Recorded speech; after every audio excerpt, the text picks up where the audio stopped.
Bienvenido a Saboreando la Palabra, el comentario a las lecturas de la Misa Dominical.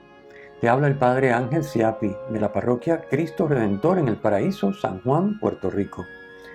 Recuerda que en la descripción están las citas bíblicas de las lecturas, el enlace al guión de la Lección Divina, el enlace a los apuntes del comentario y la dirección de la página web de la parroquia Cristo Redentor.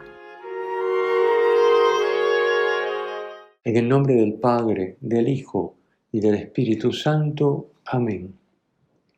Señor Todopoderoso, rico en misericordia, cuando salimos animosos al encuentro de tu Hijo, no permitas que lo impidan los afanes de este mundo.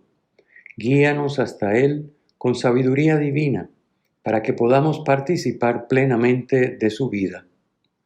Por nuestro Señor Jesucristo, tu Hijo, que vive y reina contigo en la unidad del Espíritu Santo y es Dios, por los siglos de los siglos. Amén. Segundo domingo de Adviento, ciclo A. Continuamos nuestro camino de Adviento hacia una acogida más plena de aquel que viene, de Cristo, que viene, que vino y que vendrá. Comencemos con la primera lectura. La primera lectura, tomada del libro de Isaías, está tomada de una sección que se conoce como el libro del Emanuel, que son los capítulos 7 al 12 del libro de Isaías. Y esto es así porque los relatos y oráculos que contienen giran en torno a la figura misteriosa del Mesías Salvador llamado Immanuel. Emmanuel, decimos en español, que significa Dios con nosotros. El pasaje que hoy leemos es considerado el tercer oráculo del Emanuel. La primera parte, versículos 1 al 5, anuncia al vástago que saldrá del tronco de Jesé, el padre de David. La segunda, versículos 6 al 9, describe su reinado con la imagen de la paz mesiánica que restaura el estado de armonía original de la creación, una paz supraterrenal que transforma la naturaleza y la humanidad. A pesar de las infidelidades de su pueblo, Dios es siempre fiel y no lo abandona nunca. Por amor intervendrá en aquel día, como dice el versículo 1, suscitando un renuevo del tronco de Jesé, por medio del cual dará nuevamente al hombre lo que había perdido desde el pecado original. El nuevo rey gobernará no con el despotismo de los reyes de la época de Isaías, sino como lo haría el mismo Dios, porque poseerá el Espíritu del Señor, nos dice en el versículo 2. El texto describe este Espíritu con 3 parejas de dones, repitiendo cada vez la palabra Espíritu. La triple repetición significa que tendrá la totalidad del Espíritu. La sabiduría y el entendimiento, que son los primeros dones, la primera pareja, se refieren a la capacidad para poder juzgar sin errar, como era el caso del rey Salomón.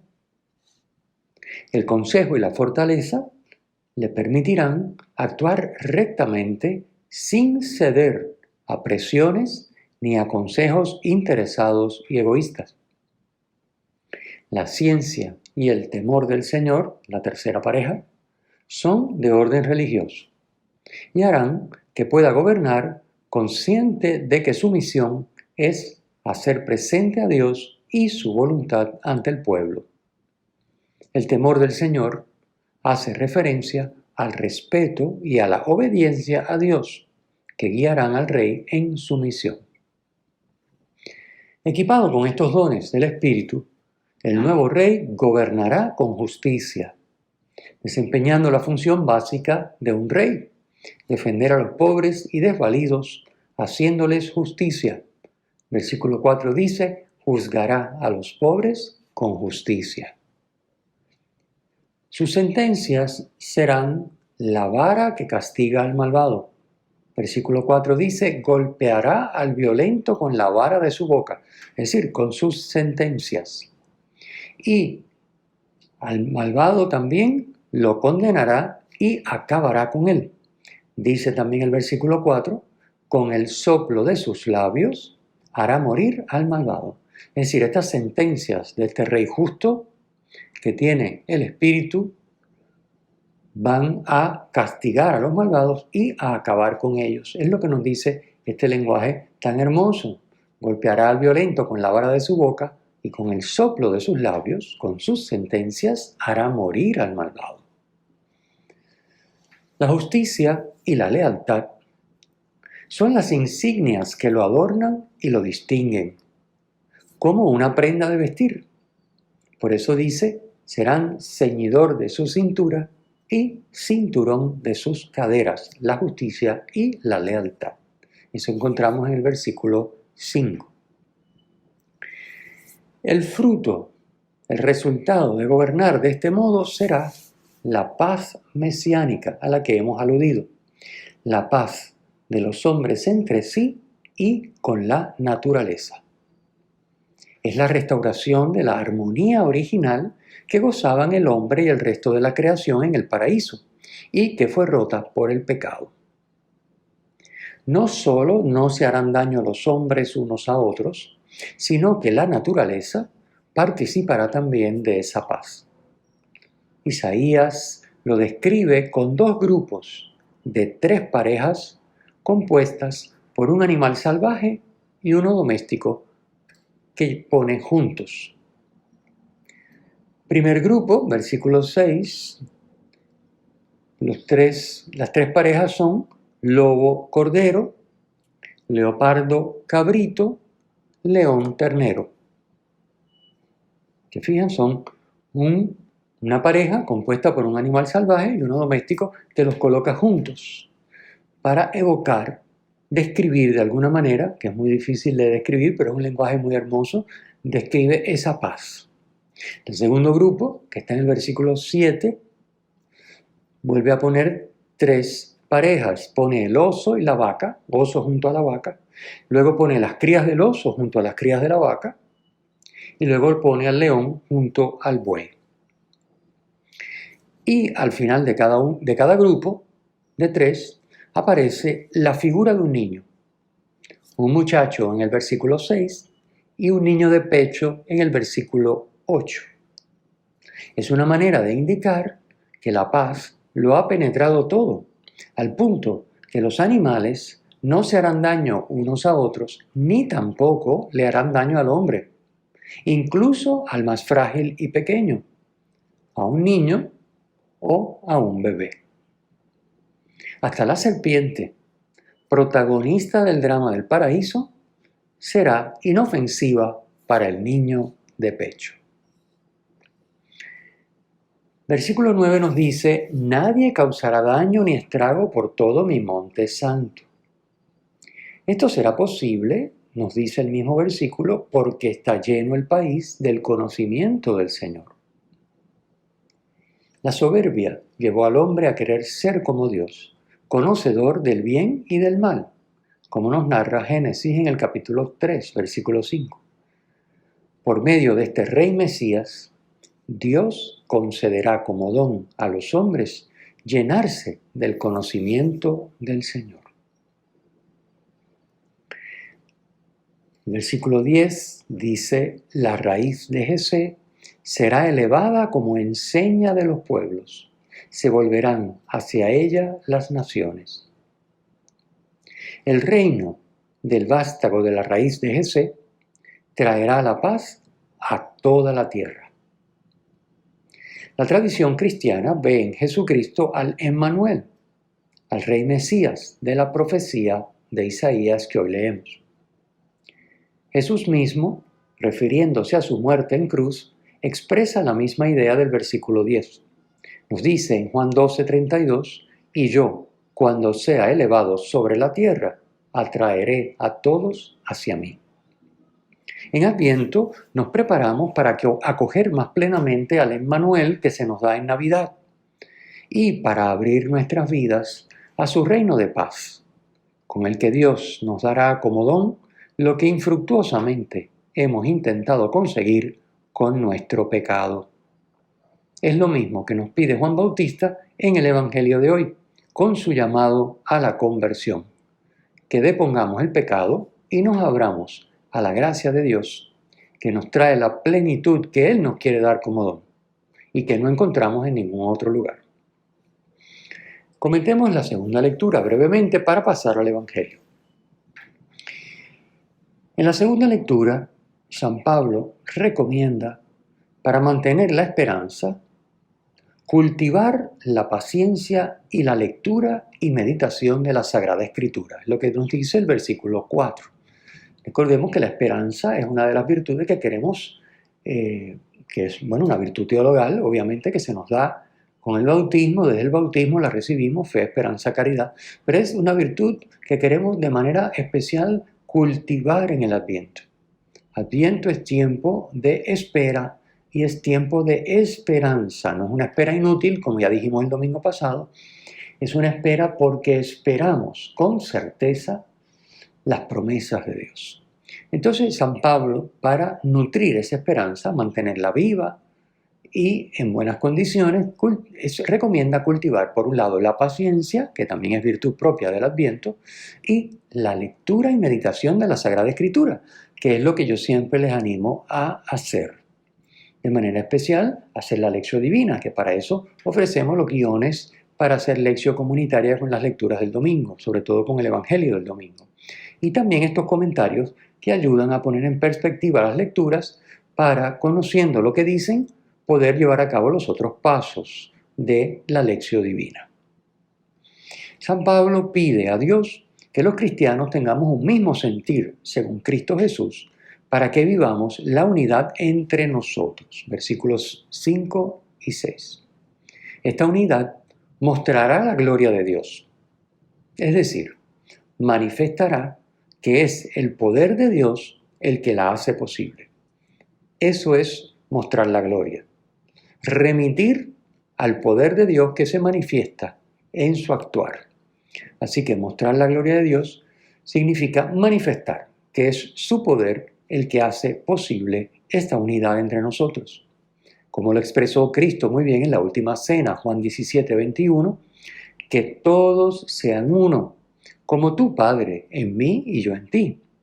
Que así ellos estén en nosotros, para que el mundo crea que tú me has enviado. Se remite a Dios y a su poder esa unidad que da testimonio ante el mundo de que Cristo es el enviado y de que nosotros somos sus discípulos. La misión de Jesucristo como instaurador de la paz mesiánica se dirige, como hemos dicho antes, tanto a judíos como a paganos, a toda la tierra. Cristo se hizo servidor de los circuncidados, es decir, de los judíos, para cumplir las promesas de Dios a los patriarcas, dice el versículo 8.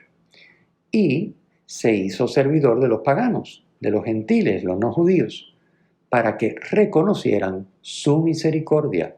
Versículo 9. Así debemos amar a todos, sin excluir a nadie, con los mismos sentimientos de Cristo Jesús, nos dice San Pablo en el versículo 7, y esta idea de los sentimientos de Cristo Jesús está desarrollada más ampliamente, como sabemos muy bien, en el himno de Filipenses, carta a los Filipenses, capítulo 2, versículos 5 al 8. Pasemos al Evangelio. El Evangelio de hoy, tomado de Mateo, que es el evangelista del ciclo A, nos habla de la promesa de Dios, coincide con la misma promesa de Dios de que nos habla Isaías en la primera lectura, de esa paz y de esa transformación de la naturaleza y de la humanidad que ya vimos al comentar la primera lectura.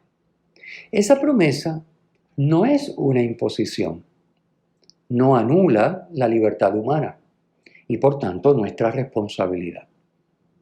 De ahí que es indispensable que vivamos en estado de conversión para permitirle a Dios revelarnos su voluntad y guiarnos a su cumplimiento, de modo que no quedemos fuera de la promesa, condenados por las sentencias del rey Mesías, como dice Isaías, con el soplo de sus labios hará morir al malvado. No queremos que la palabra de Jesús, la palabra de Dios, por no haber sido acogida y vivida, nos condene el día de juicio.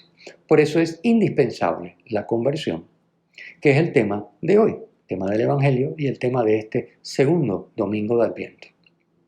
En la persona de Cristo se hace presente este reino de Dios. Dice el versículo 2, está cerca el reino de los cielos. Y por tanto es urgente la conversión. De ahí que sea necesario la conversión. Convertíos, dice el versículo 2. Y la razón es que está cerca el reino de los cielos. Esta misión, este llamado a la conversión, es precisamente la misión de Juan el Bautista. Invitar a la conversión y a recibir un bautismo que es signo de ese proceso de conversión. Este no es un bautismo como el bautismo cristiano. Este bautismo de Juan no perdona los pecados, es un signo. ¿Okay? Para describirla, Mateo cita un texto de Isaías, capítulo 40, versículo 3, en el que se anuncia al pueblo que después del destierro de Babilonia será guiado por el desierto hasta la tierra prometida, no ya por Moisés, sino por el mismo Dios. Esa cita la encontramos en el versículo 3. Preparad el camino del Señor. Con la conversión se prepara el camino para que Jesús, el Salvador, entre en la vida de las personas, en tu vida y en la mía. Prepararle el camino es tarea particular en la que debemos ejercitarnos durante el Adviento y, por supuesto, durante toda la vida. ¿Cómo lo estamos haciendo? Hoy es un buen día para reflexionar cómo está nuestra acogida de Jesús, cómo le hemos preparado camino para que efectivamente su persona, su palabra, esté más plena, más viva en nosotros, en todo lo que pensamos, queremos, decidimos, hacemos, etc. En el pasaje de hoy, Mateo nos describe a Juan con los rasgos del profeta Elías, que los encontramos en el segundo libro de los Reyes, capítulo 1, versículo 8. Dice Mateo que Juan iba vestido con piel de camello, con una correa de cuero a la cintura, versículo 4. Este es el profeta Elías, que debía regresar antes de que llegara el Mesías. Eso era lo que los judíos esperaban, y este regreso de Elías, pues es precisamente la entrada en acción, en escena, como vemos hoy, de Juan el Bautista, que viene justo antes de que entre en acción el Mesías con su vida pública. Nos dice Mateo que Juan el Bautista vive en una total austeridad, comiendo miel silvestre y saltamontes. Bueno, menos que eso ya no se puede. ¿Okay? Así que vestido con una piel de camello, con una correa a la cintura, comiendo miel silvestre y saltamontes. La mínima expresión. ¿Qué nos está diciendo? Que Juan Bautista no tiene otra meta, no tiene otro propósito en su vida que vivir entregado por completo a la misión de preparar los corazones mediante la conversión para que puedan acoger en sus vidas plenamente al que viene detrás de él, como nos dice, a Jesucristo. El versículo 5 nos dice quiénes estaban allí. Dice que acudía a él toda la gente de Jerusalén, de Judea y de la comarca del Jordán. O sea que su predicación atrajo a muchísima gente. Esta gente se acercaba a él, confesaba sus pecados públicamente y se comprometía a iniciar una nueva vida. Compromiso que manifestaban recibiendo el bautismo en el río Jordán. Versículo 6. Juan aclara que su bautismo es un signo de conversión. Dice en el versículo 11, yo os bautizo con agua para que os convirtáis. Y que solo el que viene detrás de él y es más fuerte que él, o sea, Jesucristo, él es quien bautiza con Espíritu Santo y fuego, dice el versículo 11. Juan bautiza como un signo de conversión. El que bautiza con Espíritu Santo es Jesucristo. Lo dice en el mismo texto, versículo 11. Cristo es quien sumerge. Ya sabemos que sumergir significa bautizar. Bautizar significa sumergir. Cristo es quien sumerge, quien bautiza en Espíritu Santo y por tanto en la Trinidad, haciendo así posible la renovación interior del ser humano. Desde el corazón, como se diría en lenguaje bíblico. La conversión es algo más profundo que un cambio de actividades. La conversión no es simplemente dejar de hacer cosas malas y hacer algunas cosas buenas por los demás. No, eso no es la conversión. Muchas personas piensan que ya están convertidos porque no hacen cosas malas, o por lo menos muchas, y hacen algunas buenas. Pues no, eso no es la conversión. La conversión también es incompatible con seguir buscando y consintiendo interiormente con el pecado. O sea, con lo que sabemos que es contrario a la voluntad de Dios, ese es el pecado. Así que es incompatible con seguir buscando y consintiendo con el pecado, aunque sea interiormente, mientras exteriormente aparecemos como cumplidores, como justos, diríamos en el lenguaje bíblico. Esto último era precisamente lo que ocurría con los fariseos y los saduceos, que también se presentan para ser bautizados por Juan. Tenían su agenda propia y no era precisamente la voluntad de Dios, aunque exteriormente se presentaban como cumplidores de la ley, sobre todo en el culto y en los ritos. Juan reacciona airadamente cuando ve que quieren aprovechar su bautismo para mostrarse ante el pueblo como cumplidores de la voluntad de Dios. Fijémonos que no venían a confesar sus pecados, sino solo a que Juan los bautizara, dice el versículo 7. Es decir, ellos ya estaban convertidos, así creían ellos. Juan los ataca durísimamente. Obviamente Juan se molesta, le da coraje, porque vienen a aprovecharse de su bautismo y de su predicación a la conversión para hacerse pasar por los justos, por los santos. Juan los considera de la misma estirpe que la serpiente. Eso es tremendo, ¿no? Versículo 7, los llama raza de víboras. Los considera de la misma estirpe que la serpiente, que desde el Génesis es la imagen de la maldad que se opone a Dios, en contraste con la estirpe del Mesías. Juan los confronta con su falsa seguridad de creerse hijos de Abraham, como si con ello pudieran justificarse ante Dios y seguir actuando según su conveniencia. Hoy en día pasa algo parecido. Muchas personas piensan, no que hijos de Abraham, pero el equivalente sería que porque yo voy a misa y hago mis limosnas y cumplo, qué sé yo, alguna norma de piedad, rezo el rosario, o pues ya yo, y no hago cosas muy malas, alguna que otra se me escapa, pero todos somos humanos, todos somos frágiles, y hago cositas buenas, ayudo a los pobres, cuando Caritas pide un donativo yo también participo, cuando el sacerdote me pide una colaboración yo trato de ayudar, O sea, es la misma idea, porque hago eso, me creo justificado ante Dios y con licencia para seguir actuando según mi conveniencia, lo que a mí me convenga, sin importar lo que Dios me dice. Así que Dios me dice unas cosas y yo digo, bueno, pero es que eso no hay que tomarlo tan a pecho, en fin, ya para eso yo voy a misa y rezo el rosario y ayudo, así que la misma situación. Así que si estamos en esa situación, Juan nos podría decir, raza de víboras. Juan nos podría decir, cuidado con creerse hijos de Abraham, cuidado con creerse que ya están convertidos y que ya tienen a Dios como si fuera la sartén por el mango, con cuestión de ir a misa y rezar el rosario. Cuidado, cuidado. ¿Quiénes eran los fariseos? Pues los fariseos eran laicos que seguían el más estricto cumplimiento de la ley de Moisés, como sabemos, pero que además aceptaban una ley oral. La ley oral interpretaba la ley de Moisés y con esa interpretación ellos la acomodaban a situaciones particulares. Los saduceos eran laicos y sacerdotes.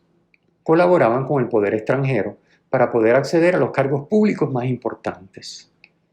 Ellos solo aceptaban la ley escrita, el Pentateuco, los primeros 5 libros del Antiguo Testamento. Esos primeros 5 libros son lo que el judío considera la ley. Y en el caso de los saduceos era lo único que ellos aceptaban como autoridad doctrinal, lo que estaba escrito en esos primeros 5 libros. Los saduceos controlaban el culto en el templo. El sumo sacerdote era saduceo y eran los principales propietarios de tierras. Fariseos y saduceos compartían el poder y las posiciones de liderato, dominando y explotando al pueblo, bajo la capa de piedad y santidad. Por eso Juan reacciona así de airado. Y reaccionaría si nosotros hiciéramos lo mismo que los fariseos o los saduceos, traducido a nuestros días. Juan Bautista nos diría: raza de víbora, ¿a quién creen que van a engañar? Conviértanse, que ya está lista la cosa, ya está ahí Cristo, está llamando a la puerta. Ese es el mensaje fuerte que nos trae este segundo domingo de Adviento.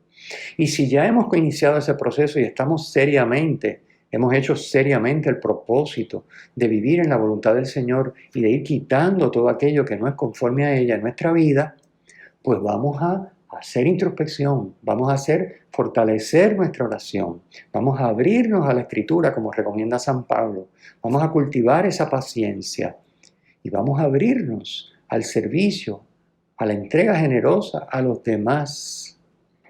Vamos a encarnar a Cristo, vamos a dejar que, como San Pablo decía, no soy yo, es Cristo quien vive en mí, que eso se pueda decir de nosotros. Esa es nuestra meta. No es portarnos bien, es ser otros Cristos. No por nuestra cuenta, sino dejar que Dios nos haga otros Cristos. Juan deja claro que a quien viene detrás de él, a Cristo, no se le puede engañar con las apariencias, como pretendían los fariseos y saduceos. Nos dice el versículo 12 que Él va a separar justos de malvados, como se separa el trigo de la paja, y que va a quemar la paja en una hoguera que no se apaga. Es decir, el que se considera trigo y es paja va a ser quemado en una hoguera que no se apaga. Va a tener un desengaño que le durará toda la eternidad porque se ha privado de la comunión con Dios, que es para lo que hemos sido creados, lo único que nos va a dar felicidad y plenitud. Por eso dice que la hoguera no se apaga. Es una manera de describir una condición que no va a cambiar, que es permanente para siempre. Eso es lo que quiere decir una hoguera que no se apaga. Obviamente no hay hogueras que no se apaguen, pero es una manera, una imagen para reflejar la realidad sobrenatural que vamos a experimentar si, creyéndonos trigo, somos en realidad paja. La conversión requiere una entrega de lo que somos, de lo que queremos, de lo que podemos, de lo que hacemos y de lo que tenemos a Dios. De modo que todo en nuestra vida quede alineado con su voluntad. Esta será la consecuencia lógica de vivir la fe, de fiarse de Dios totalmente y por tanto de obedecerle. Quiero dejarme ayudar por Dios y los hermanos para adelantar mi conversión este Adviento. El Señor esté con ustedes y con tu espíritu. La bendición de Dios Todopoderoso, Padre, Hijo y Espíritu Santo, descienda sobre ustedes y les acompañe siempre. Amén. Si te ha gustado, usa el enlace para compartirlo con tus amigos.